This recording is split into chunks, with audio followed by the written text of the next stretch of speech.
Right to be Read podcast, episode number 78, interview with James Thorne.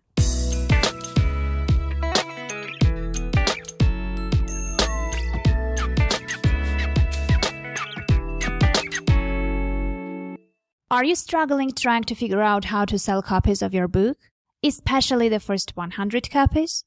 The Author Marketing Institute is offering access to their latest free video course called Selling the First 100 Copies of Your Book. This is the course everyone should have when they started publishing. It goes through all the basics from starting a mailing list to experimenting with different prices. If you follow the instructions in this course, you should be primed and ready to sell your first 100 copies, if not many more. Sign up for free at www.authormarketinginstitute.com. You are listening to the Right to be Read podcast, and this is your host, Ani Alexander. Hello, everyone, and welcome to the Right to be Read podcast, the podcast that inspires and encourages writers. I'm your host, Ani Alexander, and when I was starting recording this episode, I just realized that in the previous one, I was talking about spring, I was talking about warmer weather, the sunshine, and how nice everything was. Well, today I'm looking out of the window, and it's snowing heavily, and we have everything covered with snow. So things changed quite fast, not towards the direction I preferred, but still, we've got changes over here. And before I start and introduce my very interesting guest today, I would like to remind you that if you would like to have your book published in just 8 weeks, and in between that period also learn loads of things about self-publishing, book marketing, and all the things that I've learned so far and I'm using on daily basis, please check out www.anialexander.com/masterclass. So let's start the show now. Today I have a very special guest. Today's episode is going to be a very different one.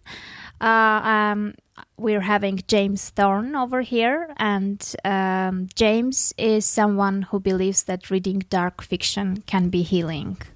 And he admires strong people who are not afraid to speak their mind. And in his 30s, James started writing horror and formed a heavy metal band. And what's very impressive, in March of 2014, Thorne held the number 5 position in horror alongside his childhood idols, Dean Koontz and Stephen King. Hello, James. I'm really happy to have you over. Oh, I'm great. It's great to be here. Thanks for inviting me. Yeah, well, I have to be honest. I personally don't read horror. And for me, it's something, I don't know, I never even tried, but I should maybe, because, I can't even explain why I don't read horror. Maybe if I try, I will like it. I don't know. So I was just wondering, how did you choose that genre and how did you start writing horror? Or were you writing horror from the very start, or you changed something later on? Just what happened? Tell us your story. Sure. I don't think anyone's ever asked me if I chose horror or not. So that's a great question. I think for me, horror is like pizza. Almost everyone loves pizza, but pizza can vary greatly in the crust and the toppings and how it's made, and pizza can be very, very different. And I think horror is kind of like that in a way. I don't know if I necessarily said or decided I was going to be a horror writer. I think what I did and what I recommend other writers do when you're starting out is just write the story you want to read. And don't worry about if it's horror or if it's romance or if it's paranormal. Just write the story that you want to read, the one that's really motivating you, because writing a novel is a long, lonely process. And if you are not really excited about what you're doing, if you're just writing a book because you think it's going to fit into a hot genre, or you're seeing that selling on the charts, it's going to be hard. And I think readers will pick up on that. So in my instance, as you mentioned in the opening bio there, I've always been a huge fan of Stephen King and Dean Koontz. And although they're labeled horror writers, I think what they really write about is just the human condition. I think their stories are more rooted in, they're very character driven and they're very real. And fear is something that we all deal with on some level or another. So I know horror in the literary world doesn't quite get the respect that other genres or subgenres get, and I don't really care too much about that, honestly. But I also think it scares a lot of people off, no pun intended, because people think horror is just all like slasher movie, blood and gore, gratuitous violence, and there's a whole spectrum of horror, and most of the stuff that I write is not that way. In fact, it's more psychological. It's more suspenseful, I think, than sort of gory. That's even scarier, actually, I guess. Yeah, I think it is, but some people don't. But I think it's much scarier because the demons in our own minds are way more frightening than any creature that we can create. Yeah, exactly. So, okay, so let's just start from the beginning. Can you tell us, when you wrote your very first book, let's say, and you completed your first draft of the manuscript, what happened later? Did you know what you were supposed to do with the book? How did you get where you are now? Yeah, that's that's a long road. I'll mention too, and maybe you can put this in your show notes. I did a presentation at Author Marketing Live here in Cleveland, Ohio, in the fall, and Jim Kukral, who runs the Author Marketing Institute, was able to videotape that, and I have that up on my bio page on my website. And that would be a great thing if you're if you're starting out and you're not really sure what to do. If you watch that video, you'll know all the things not to do because I made all the mistakes you shouldn't make. Okay.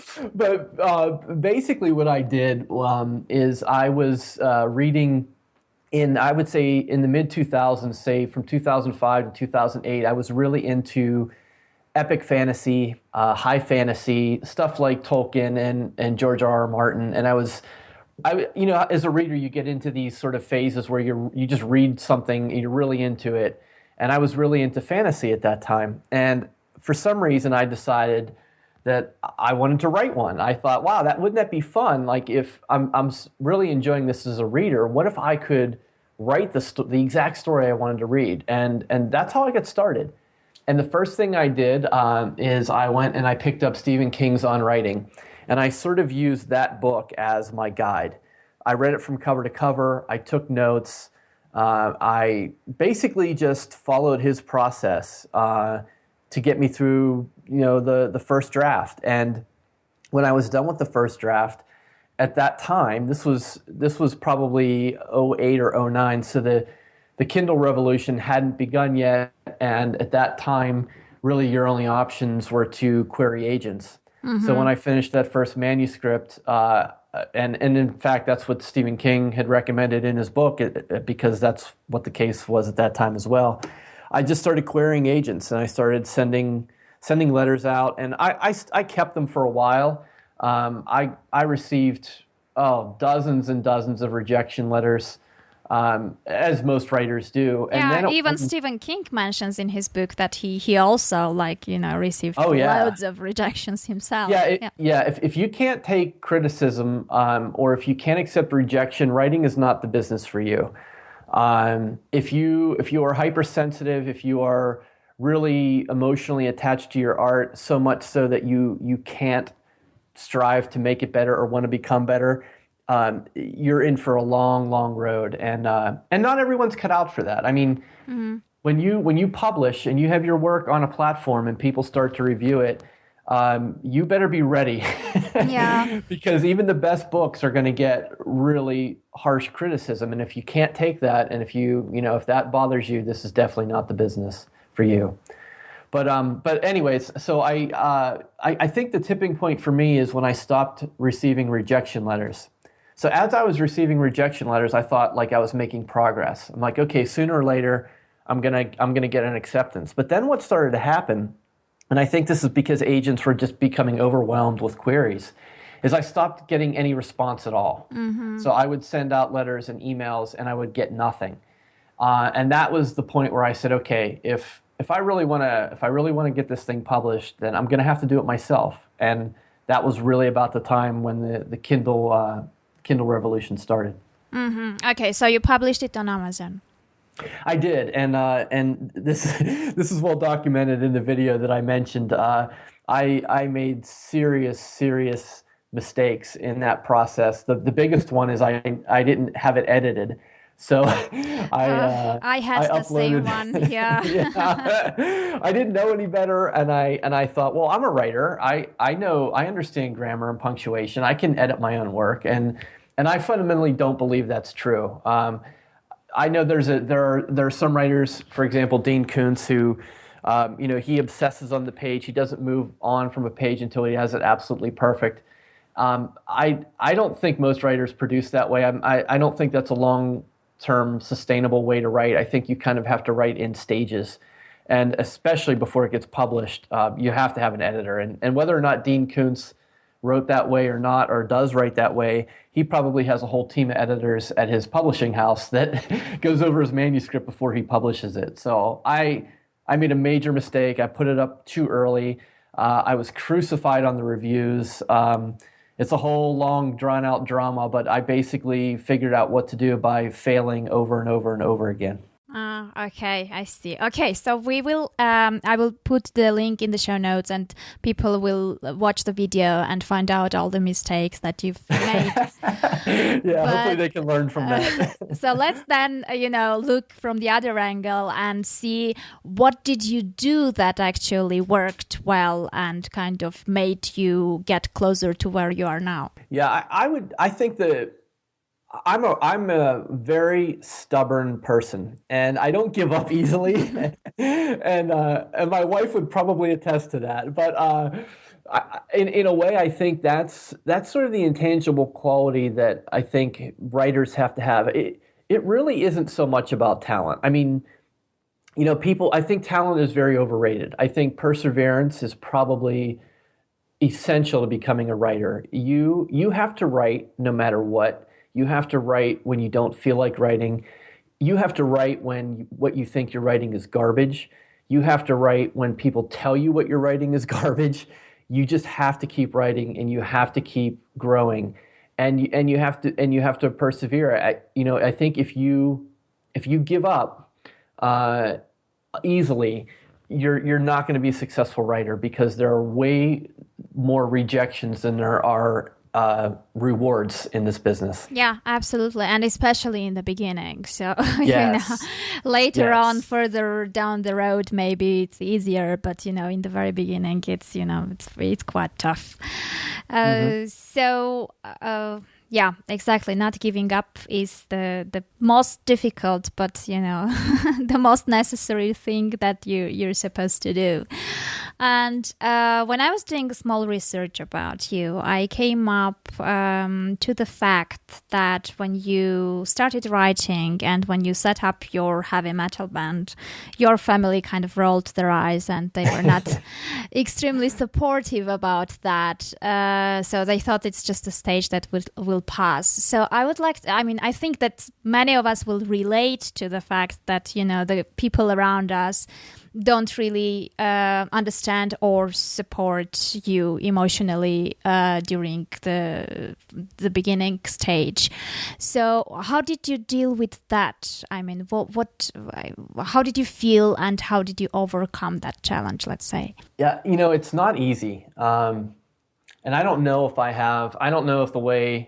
ever have overcome that, first of all. I still don't get a tremendous amount of emotional support from my family. I'm going to date myself here. I'm going to be turning 44 this year, and I think there's a lot of extended family who still think I act like a teenager, and it's true, I do, and I'm not ashamed to admit that.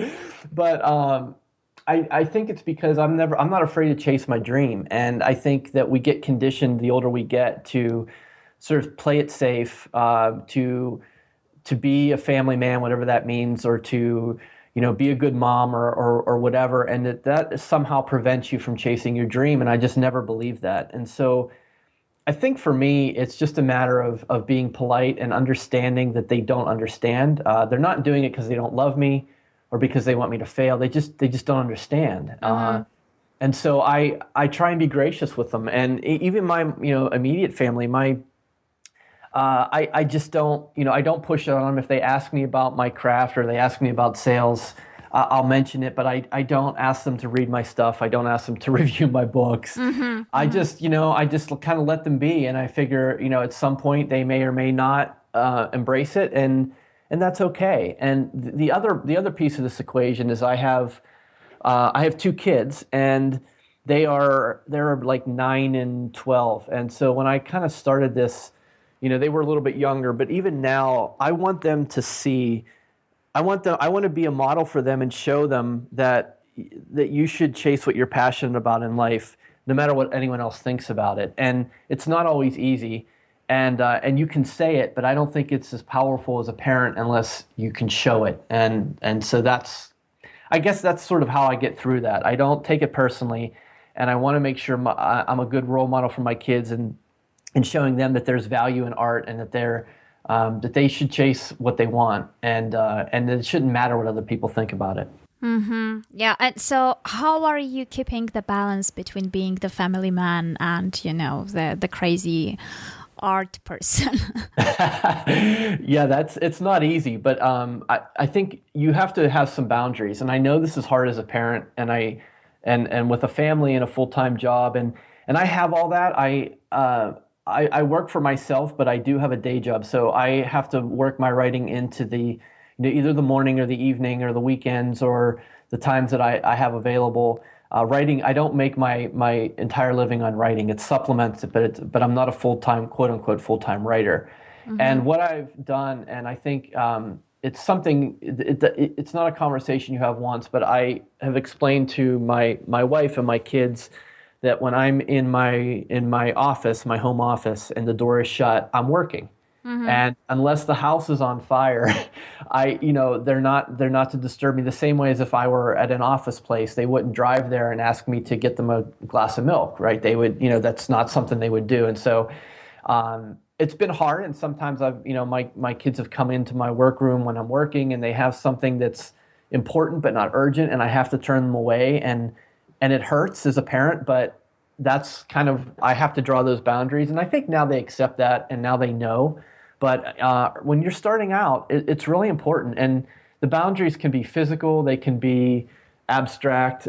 Maybe you have a dedicated writing space, and that's sort of off limits to the other members of the family while you're working. Or maybe you have a certain time, and you go to a coffee shop, and that's your time. But you have to carve that out, because if you don't, you'll never have a chance to make your art. Yeah, exactly. And as you said, it's just, it's a matter of also a discipline, I guess, from both sides, from your and your families as well, to keep those boundaries. Yeah, it is. Yeah. It is. And you have to be disciplined with yourself. If you're carving out that precious time, you can't waste it browsing Facebook or watching YouTube videos. Like you have to sit down and you've got to write. Like if that's your sacred time, you have to be disciplined to use that as well. Yeah, exactly. And I think if you keep just distracting yourself, you're just maybe this is not for you. If you're so easily distracted by Facebook while writing. Right. Yeah. Okay. Yeah. So let's say, I don't know. I mean, maybe this is a strange question, but I just thought of it. Like, do you think that one has to have a, strange or weird mind to be able to write horror? Like, since it's so different. Wow. I don't know. You stumped me there. I'm definitely weird. No, I mean, all writers are weird in general. That's the fact. But I just thought that since horror is a specific genre, maybe, those have to be more weird, or I don't know. Do you think there is a specific personality type which is more fit to write horror?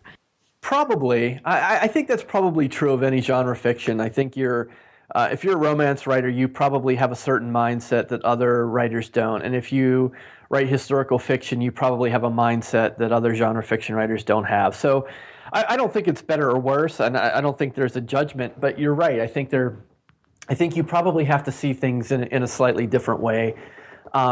Based on the people who I've known in my field and the writers that I've worked with and collaborated with and are friends with, there are definitely some commonalities. I noticed that a lot of the writers who are writing horror and dark fantasy are introverted.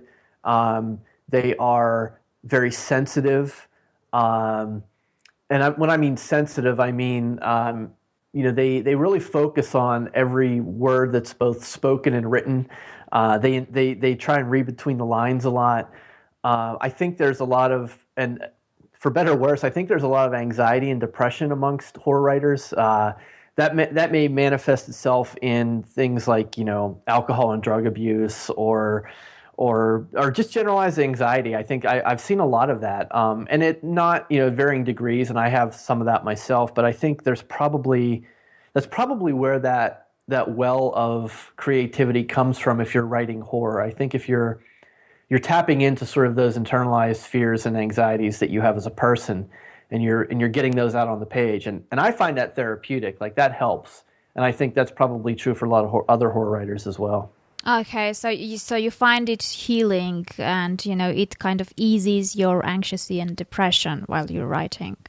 Yeah, I don't know how I can explain it. I know, like, whenever I'm writing. And when I say writing, like I have a word target every day. And when I first started out, it was 1,000 words, and now I shoot for anywhere from 3,000 to 4,000 words a day.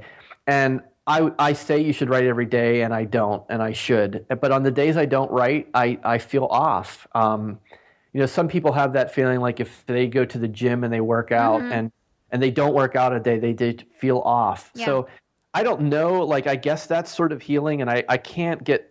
It's hard for me to articulate whether or not it's therapeutic like a painkiller would be, but I know that when I write, on the days that I write, I feel much better than on days I don't.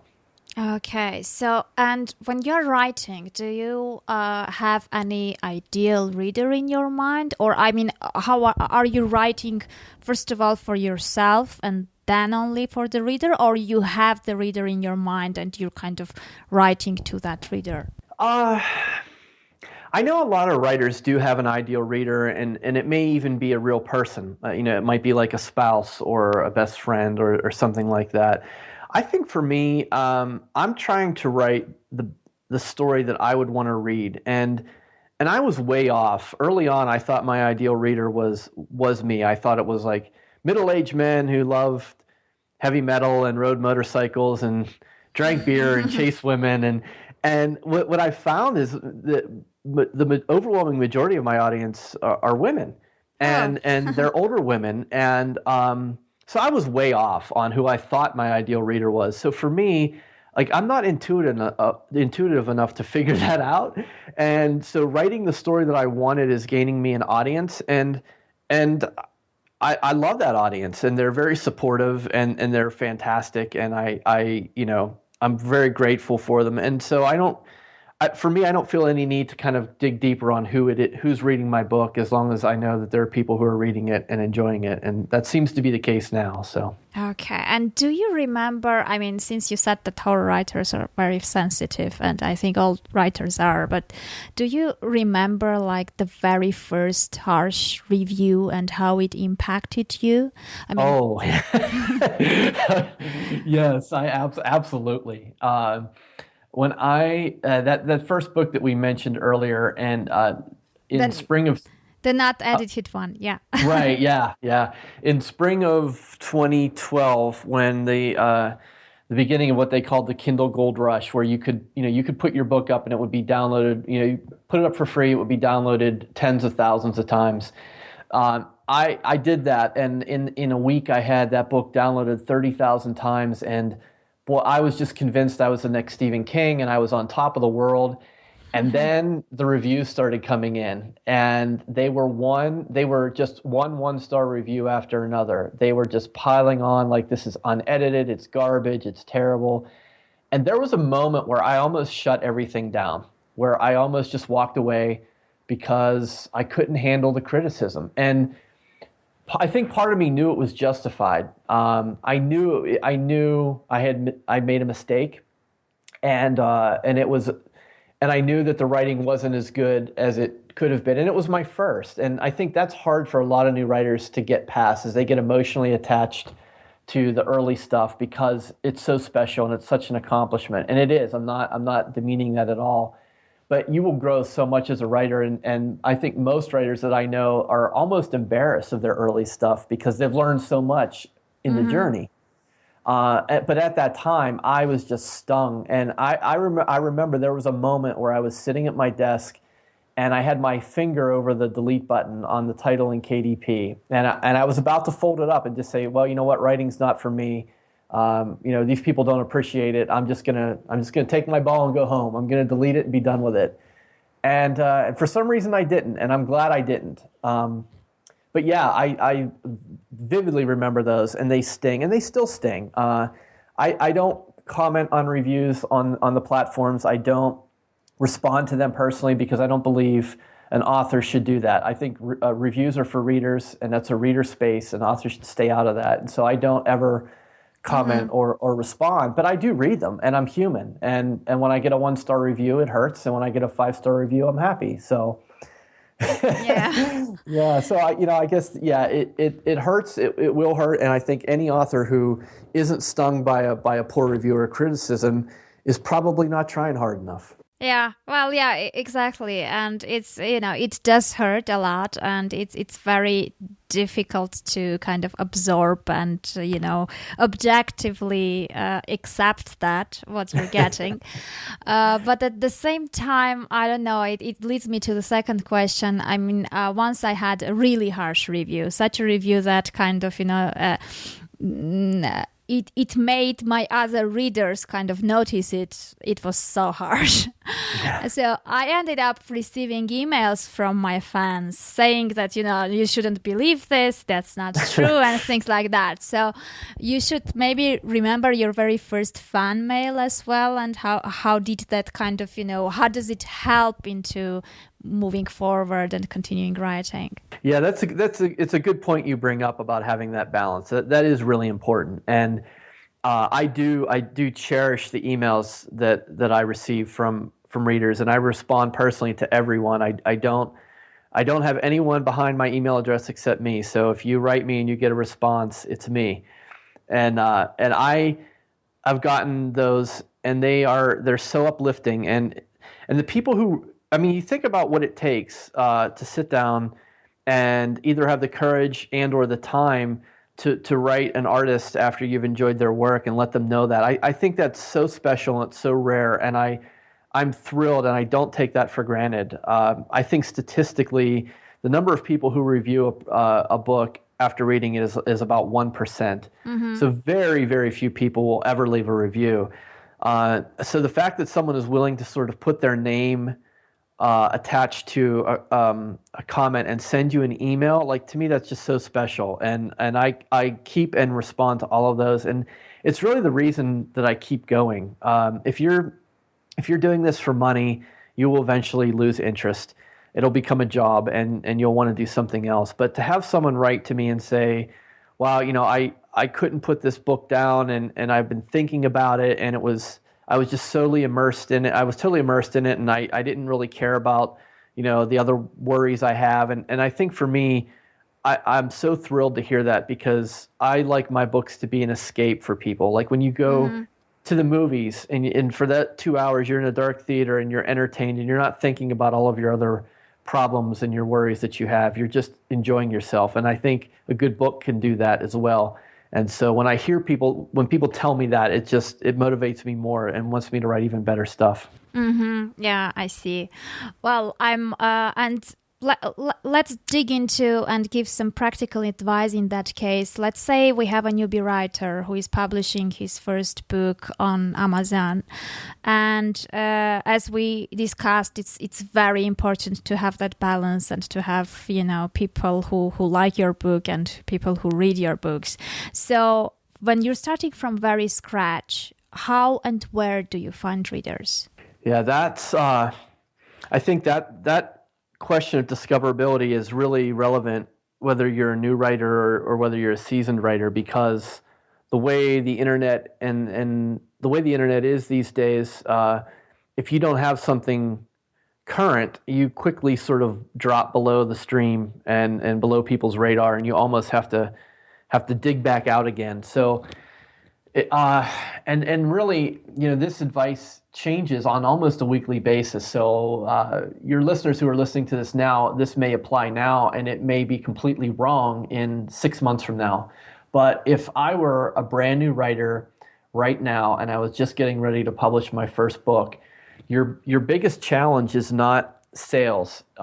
Your biggest challenge is discoverability. What you're trying to do is trying to get eyes on your work. And in order to do that, you have to sacrifice your compensation. And I know this is not something we as writers embrace. I kind of cringe whenever I do it, but giving your book away for free to certain people at certain times it does pay off. And people are more likely to take a chance on a brand new writer if there's a low barrier to entry.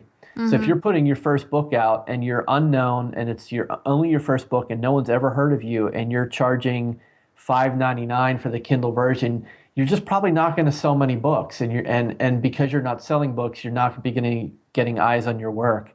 So it's really in your best interest to bring that barrier to entry as low as you can, especially when you're starting out.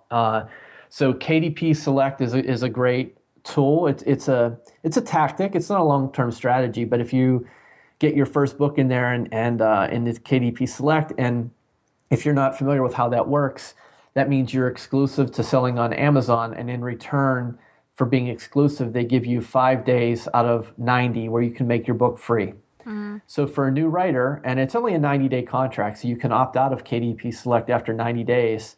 But for a new writer, go in for 90 days, give your book away for a couple days. You might get a couple hundred or maybe even a couple thousand downloads. And those are people that are going to potentially open your book that never would have any other way. So that's one example. But really, I think the bigger focus or the higher altitude perspective has to be that you want to make it as easy for people to read, to be introduced to your work as possible. And you probably have to sacrifice price to do that. Mm-hmm. And for the longer term thing, how important do you think the personal branding is, like branding yourself as an author, as a writer's name? Yeah, I think it's probably the single most important thing you can do besides the writing. You need to have a platform and a brand that is unquestionable as to what the consumer is going to get, because really what we're talking about is business. So you write and you're an artist, but then you're a business person as well, and you have to divorce yourself emotionally. You have to divorce your emotions from your art, and you then have to turn and look at it as a product. So in my example, if you go to my homepage, I hope it's pretty clear what you're getting. It's absolutely it's dark. It is. I think there are author websites or blogs that I visit, and I'm really not quite sure what they're selling, and I think that's a problem. So you don't even have to pick a genre. I don't even think I have the word horror on my homepage. But if you convey what the reader's experience is going to be and make it clear to them what that experience is going to be, it doesn't matter whether I'm writing horror, dark fantasy, sci-fi. I have a wide range of products I can sell to the consumer that they will accept because of my branding. Now, if I started writing romance, with my existing platform, that's a bit of a stretch. So you kind of have to see how far can you go on the edges. But I kind of feel like I can write horror, dark fantasy, sci-fi, even mystery, thriller, suspense to a certain degree, and it's still within my brand. Mm-hmm. Yeah. Yeah, I guess so. So in that case, what are you, I guess that in all your books you have a same trend of emotions that people who read your books are getting.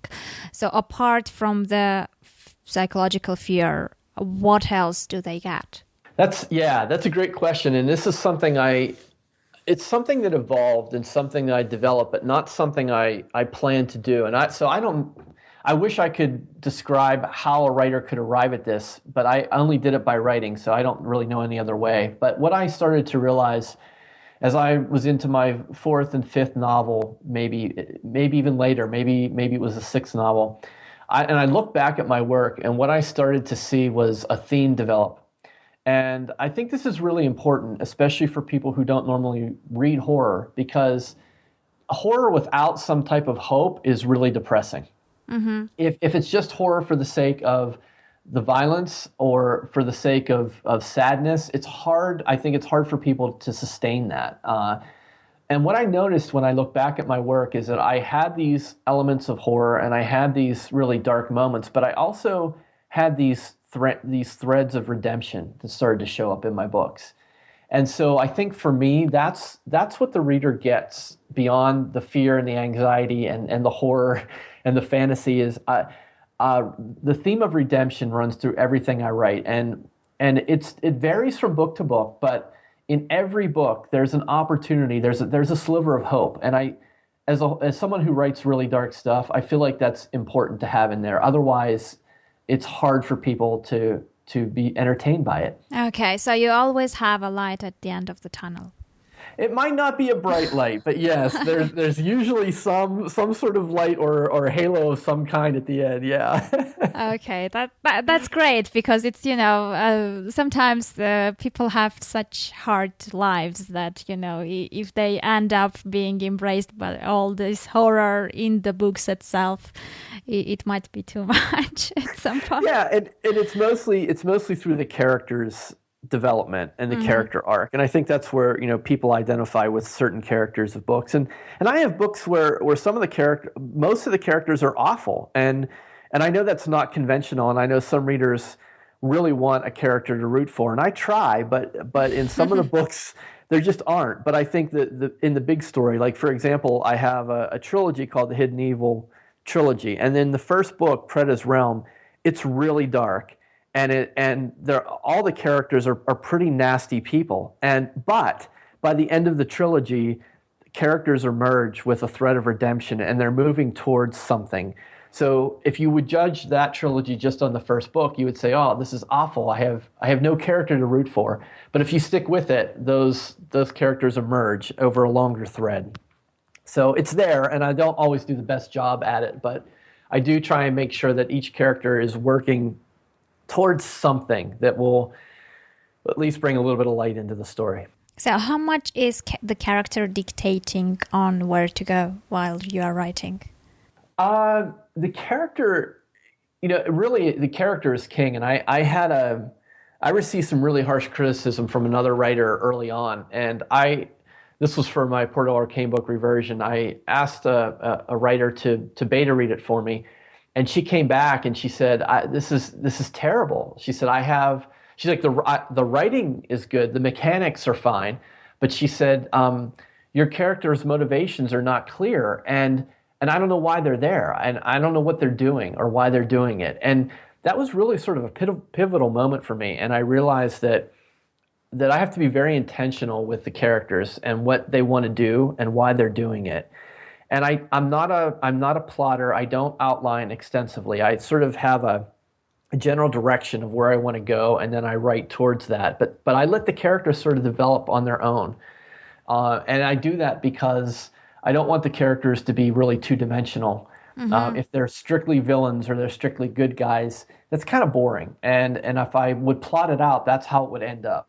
So what I try and do is I try and write, and I let the character develop. And sometimes they do things, and I'm sure as a writer you've had this experience where you type something and you go, "Oh, I don't know where that came from or why they did that, but it works," and you go with it. And those are best moments. And they're really intangible. You can't teach them, you can't prepare people, you can't manufacture them. They just kind of happen. And I feel like if you overplan a novel, or if you're going strictly by an outline, you have less of an opportunity to have those moments. Yeah, well, I have the feeling that actually if you overplot, you end up with an artificial story. And it's not very credible, it's not very realistic because it has been very organized and very planned, which is not how life works usually. So, it's overplotting. I don't do that either. And I also think that in your genre, the more real it feels, scarier it should be. So in your case, maybe that's, it's even better not to overplot in this case. So maybe like one of the last questions, have you ever been tempted to leave any of the stories that you've written? To leave them in what way? Like, as if you were one of the characters or you were in those situations. Oh, yeah. There most of the characters are in these worlds that I create that are sort of on the edge. It's not literary fiction, so there are contemporary settings, but the circumstances are usually so different that it would be hard. So it kind of goes back to where we started. Most of my stories are not about serial killers or real crime dramas. They're more psychological. So, for example, I have a series where a character finds themselves in a parallel dimension. So it's very Earth-like, and all the same rules apply as far as gravity and creatures, and they're humans in a human-like world, but it's not Earth, and it's not their world, and they're trying to figure out how to get back. So I think some of the scenarios I create would be hard to sort of replicate in a real world setting, if that makes any sense. Mm-hmm. Yeah, I see what you mean. Okay, well, any last words, any advice you would like to give to newbie writers? Anything that kind of, you wish you knew in the very beginning, but no one told you before? Yeah, I would say, for me, if the biggest piece of advice I can give someone who's just starting out is be patient.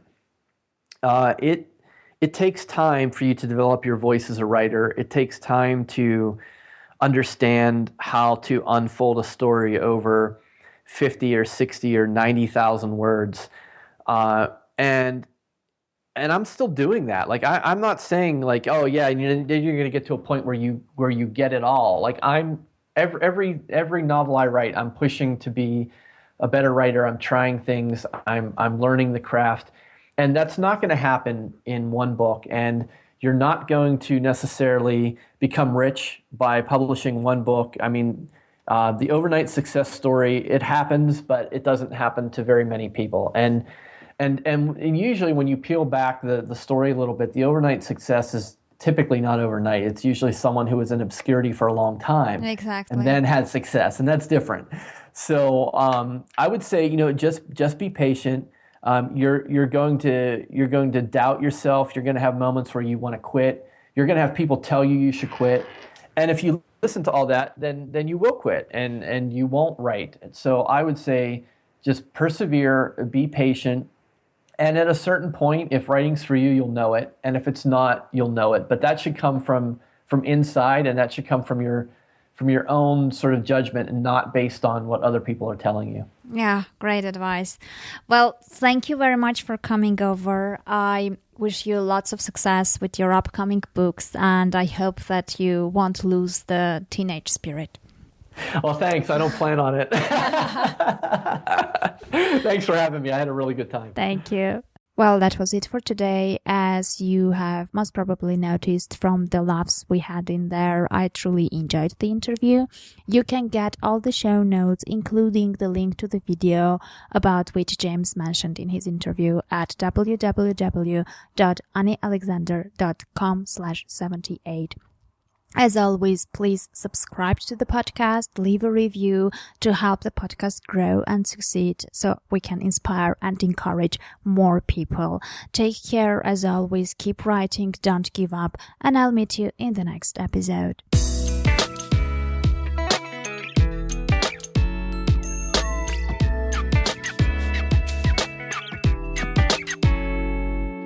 Are you struggling trying to figure out how to sell copies of your book, especially the first 100 copies? The Author Marketing Institute is offering access to their latest free video course called Selling the First 100 Copies of Your Book. This is the course everyone should have when they started publishing. It goes through all the basics from starting a mailing list to experimenting with different prices. If you follow the instructions in this course, you should be primed and ready to sell your first 100 copies, if not many more. Sign up for free at www.authormarketinginstitute.com.